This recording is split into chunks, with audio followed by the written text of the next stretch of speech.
하늘과 땅의 주님이신 아버지 찬미 받으소서. 아버지는 하늘나라의 신비를 철부지들에게 드러내 보이셨나이다.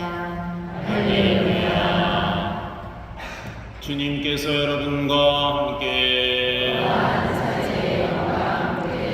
마테오가 전한 거룩한 복음입니다.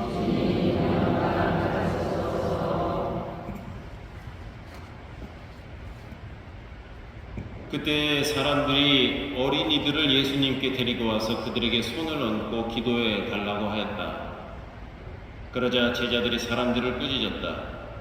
그러나 예수님께서는 이렇게 이르셨다. 어린이들을 그냥 놓아두어라. 나에게 오는 것을 막지 마라. 사실 하늘나라는 이 어린이들과 같은 사람들의 것이다. 그리고 그들에게 손을 얹어주시고 나서 그곳을 떠나셨다. 주님의 말씀입니다.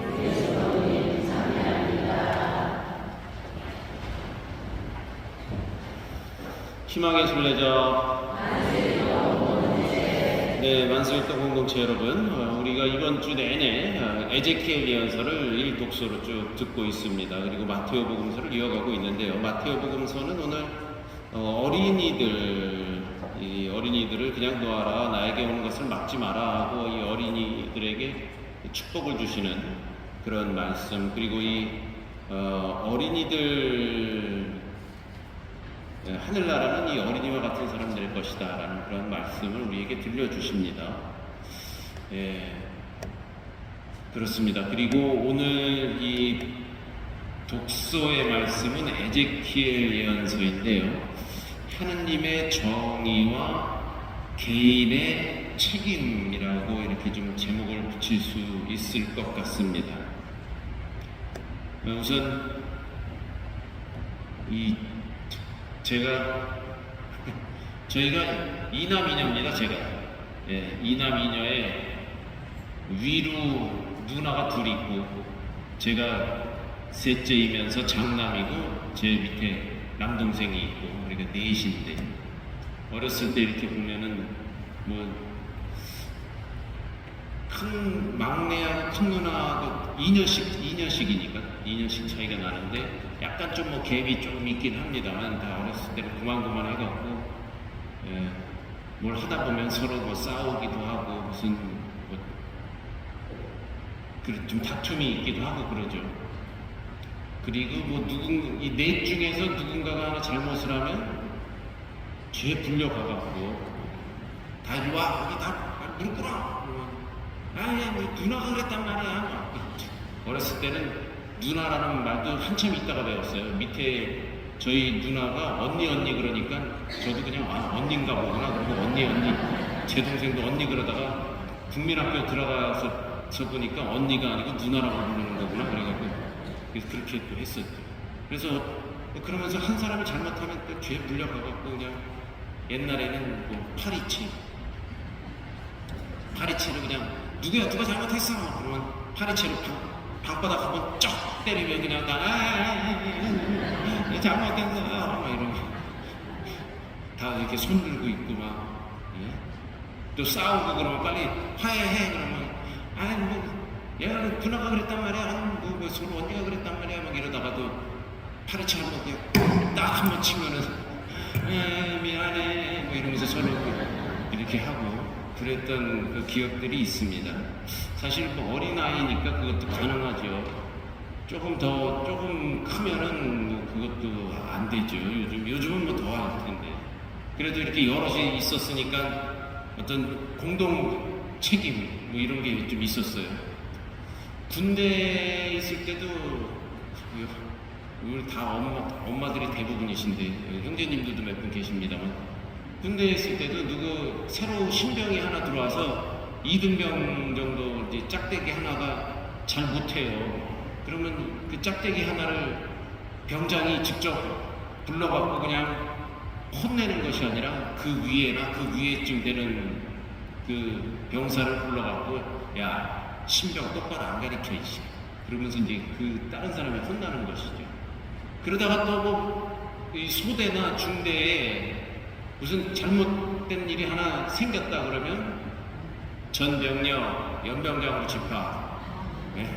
아니 내가 무슨 잘못한 거 하나도 없는데 그래도 다 전병력 집합 그러는 거죠. 좀 더 잘못하면 완전군장으로 집합 뭐 이러면서 이제 소위 말해서 전체가 다 판따까리 하는 거죠.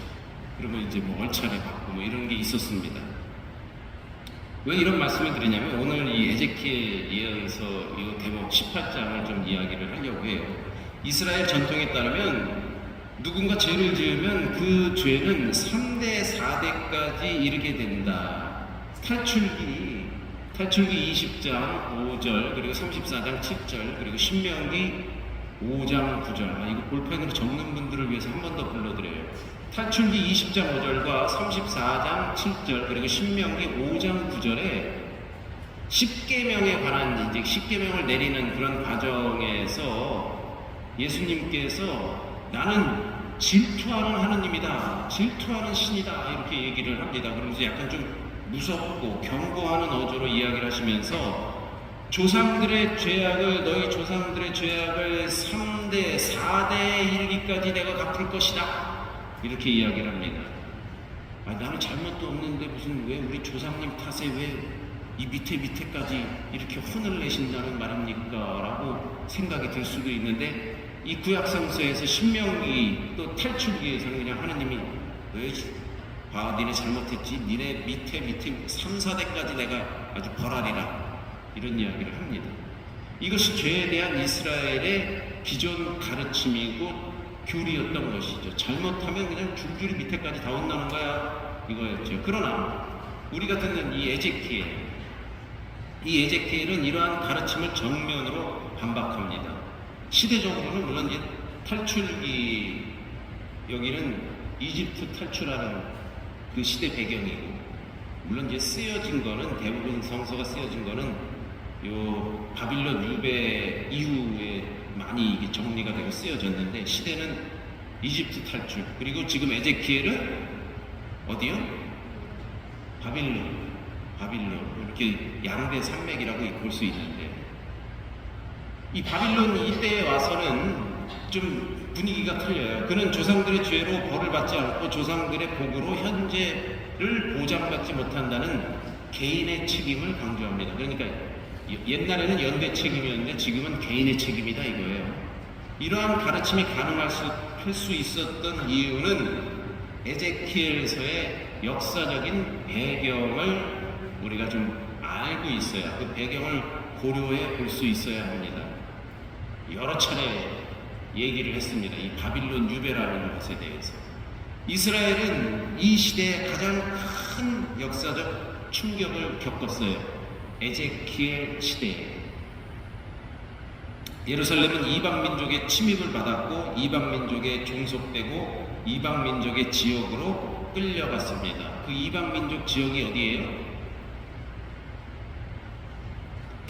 오늘 좀 날이 더워서 이게 반응이 좀 없으시네요.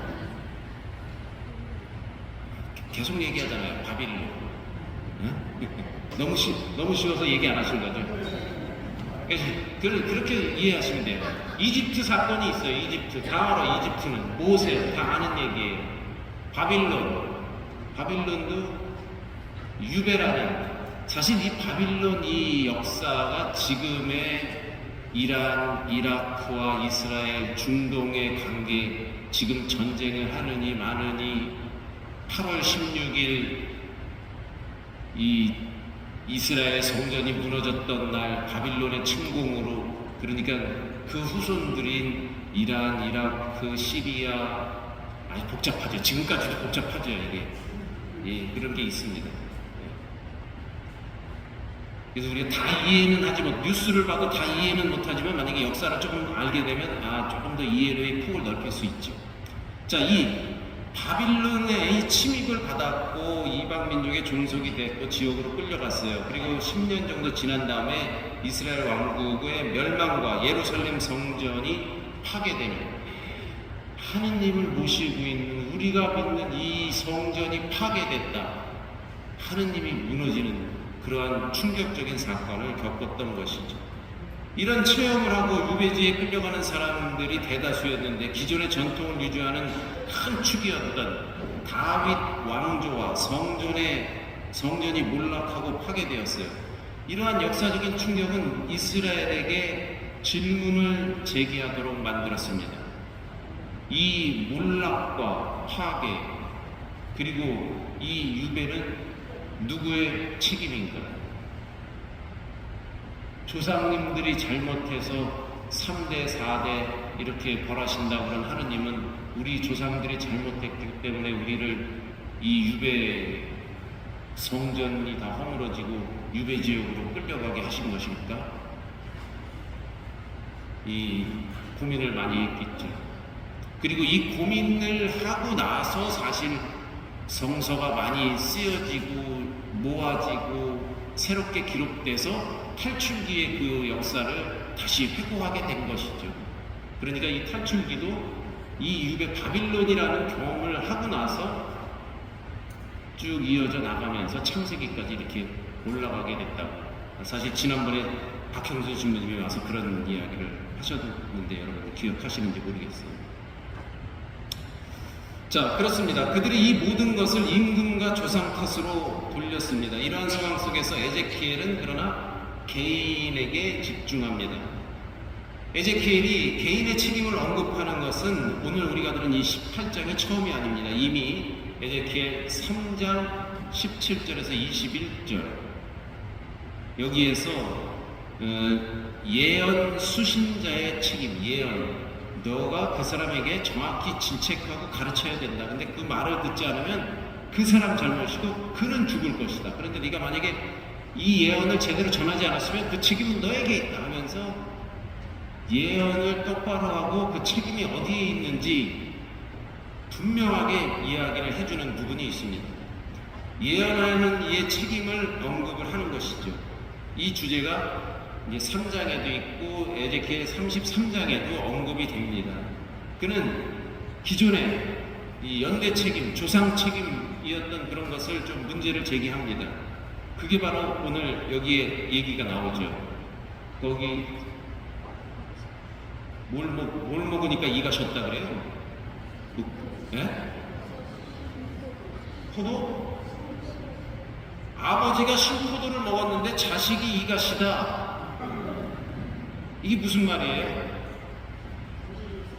조상님이 잘못해갖고 자식 이빨까지 뭐 이게 상하게 됐다는 얘기 아닙니까? 그러니까 예전에는 아버지가 신포도를 먹었어요. 아버지가 시큼한 노릇을 잘못을 저질러갖고 자식 손주까지 이가 시고 부러지는 그런 이제 경험을 하게 된다. 이 이야기를 요 잠언에 나오는 얘기인데 아버지가 신포도주를 먹었더니 자식의 이가 시다라는 잠언의 이야기를 인용을 하는 겁니다. 그리고 이 잠언이 에제키엘은 이건 잘못된 표현이다.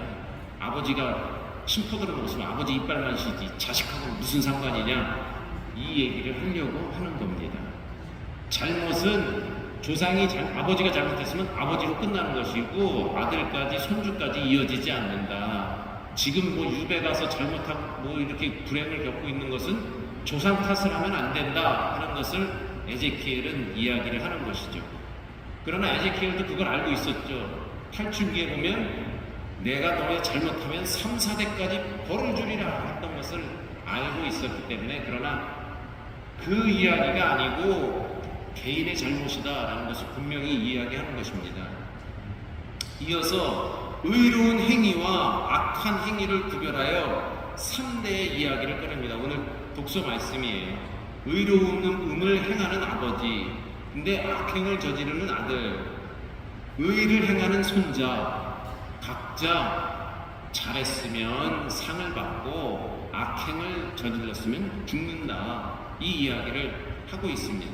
각자의 행실대로 보상을 받게 되어 의로운 사람은 살게 될 것이고 악을 행한 이는 죽게 될 것이다. 그는 죽는다라는 표현을 에제키엘은 여러 곳에서 하고 있습니다. 또한 과거의 죄를 회개하고 뉘우치고 돌아오면 살 것이다.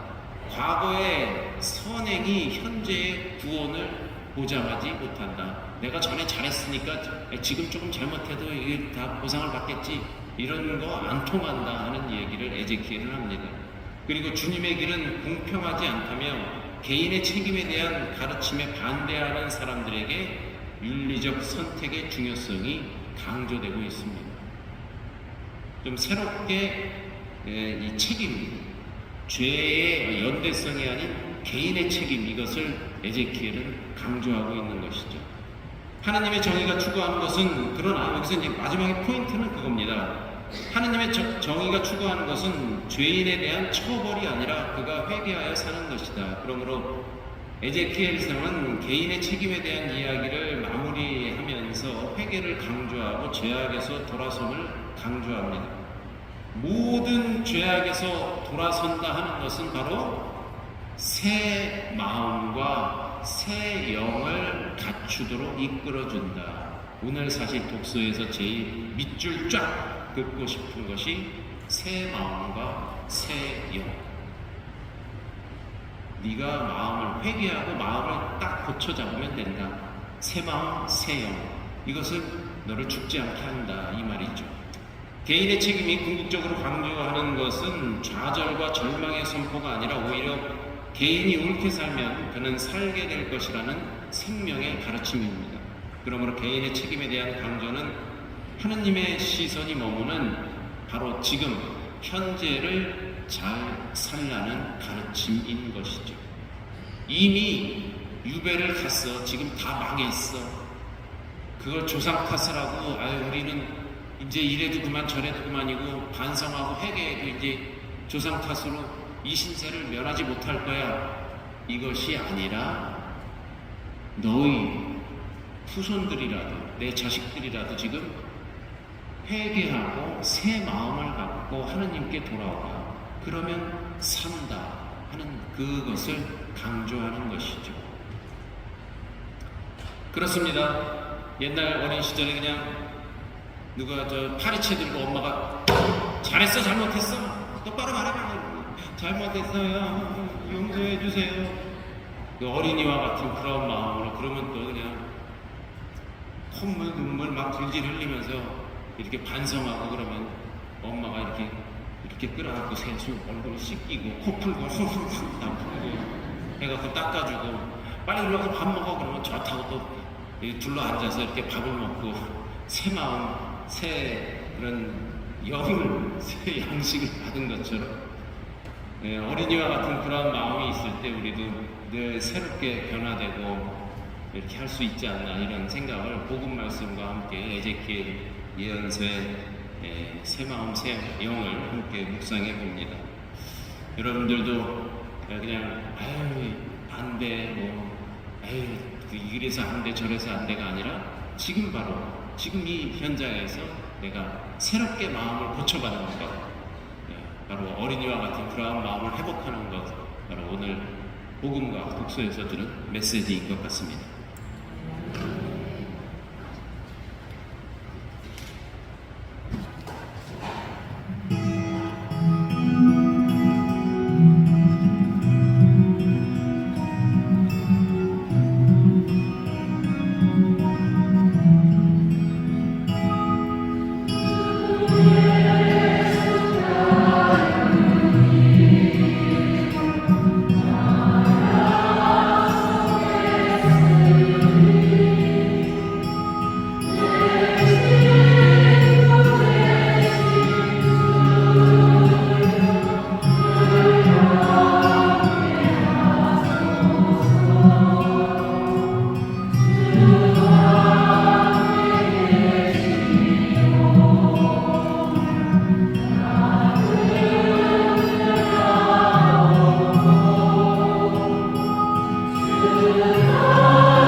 하늘에서 천사들의 무리와 함께 주님을 찬미하며 기쁨에 넘쳐 큰 소리로 노래하나이다.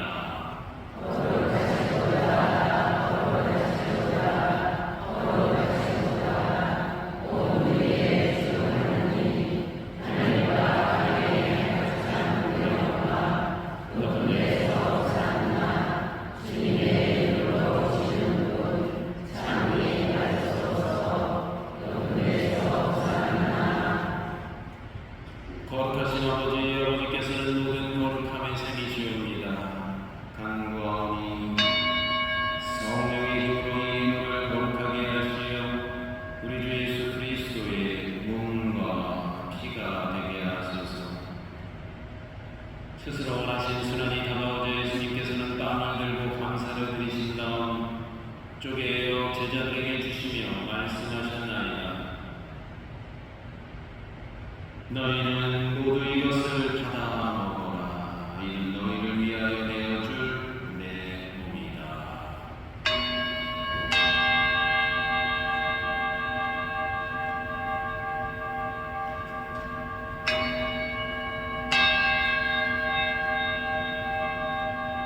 저녁 교회에서 쓰시고 같은 모양으로 잔을 들어 다시 감사를 드리신 다음 제자들에게 주시며 말씀하셨나이다. 너희는 모두 이것을 받아 마셔라. 이는 새롭고 영원한 계약을 맺는 내 피의 잔이니 죄를 사하여 주려고 너희와 많은 이를 위하여 흘릴 피다. 너희는 나를 기억하여 이를 행하여라.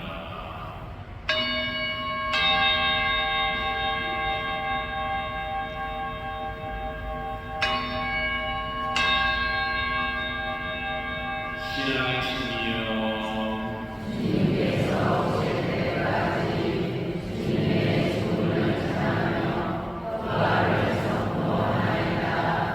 아버지, 저희는 그리스도의 죽음과 부활을 기념하며 생명의 빵과 구원의 잔을 공헌하나이다. 또한 저희가 아버지 앞에 나와 봉사하게 하시니 감사하나이다. 간절히 청하오니 저희가 그리스도의 몸과 피를 받아보시어 성령으로 모두 한 몸을 이루게 하소서.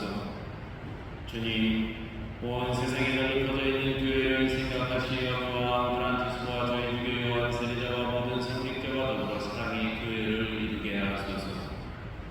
이 세상에서 돌아가신 주님의 종을 생각하소서. 그는 세례를 통하여 성자의 죽음에 동참하였으니 그 부활도 함께 누리게 하소서. 부활의 희망 속에 보이지 않는 교우들과 세상을 떠난 다른 이들도 모두 생각하시어 그들이 주님의 빛나는 얼굴을 배우게 하소서.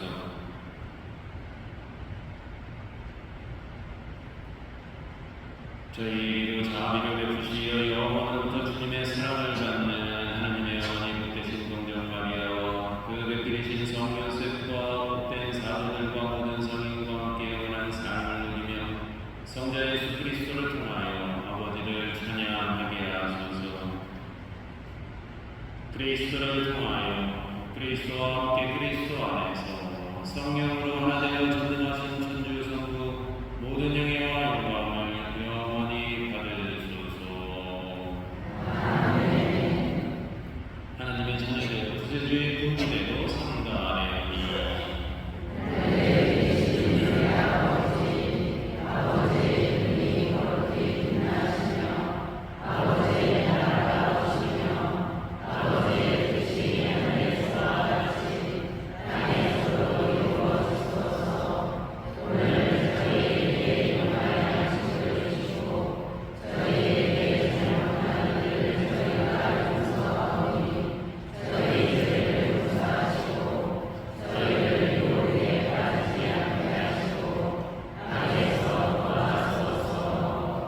주님, 저희를 모든 악에서 구하시고 한평생 평화롭게 하소서. 주님의 자비로 저희를 언제나 죄에서 구원하시고 모든 시련에서 보호하시어 복된 희망을 품고 구세주 예수 그리스도의 재림을 기다리게 하소서.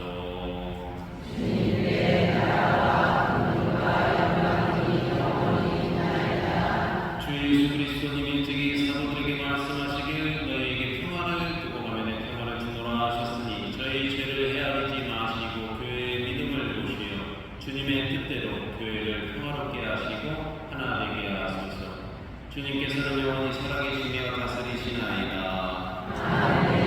주님의 평화가 항상 여러분과 함께 평화의 인사를 나누십시오.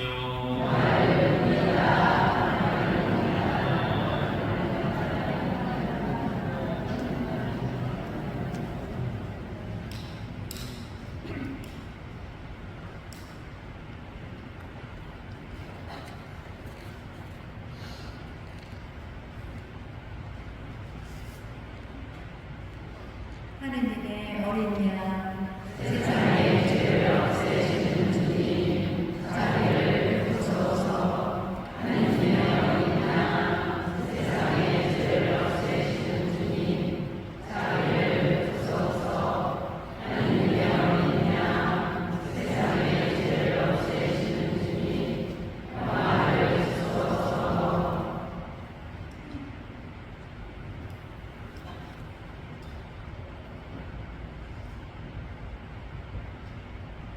돌아와 하느님의 어린 양 세상의 죄를 없애시는 분이시니 성찬에 초대받은 이는 복되도다. 주님, 제 안에 주님을 모시게 합당치 않사오나 한 말씀만 하소서. 제 영혼이 곧 나으리이다.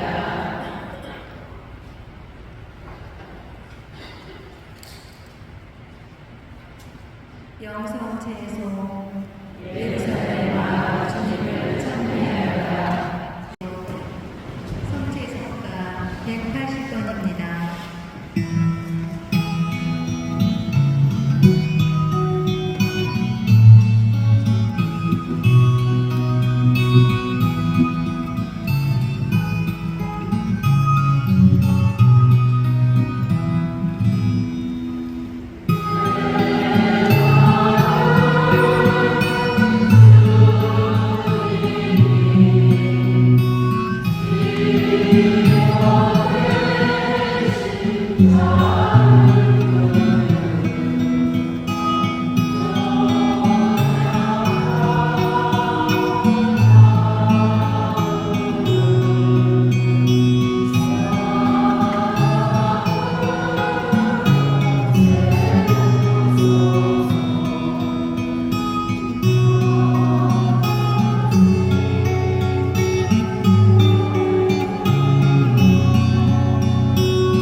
기도합시다. 주님, 저희가 받아보신 이 성체로 저희를 구원하시고 진리의 빛으로 저희를 굳세게 하소서. 우리 주 그리스도를 통하여 비나이다.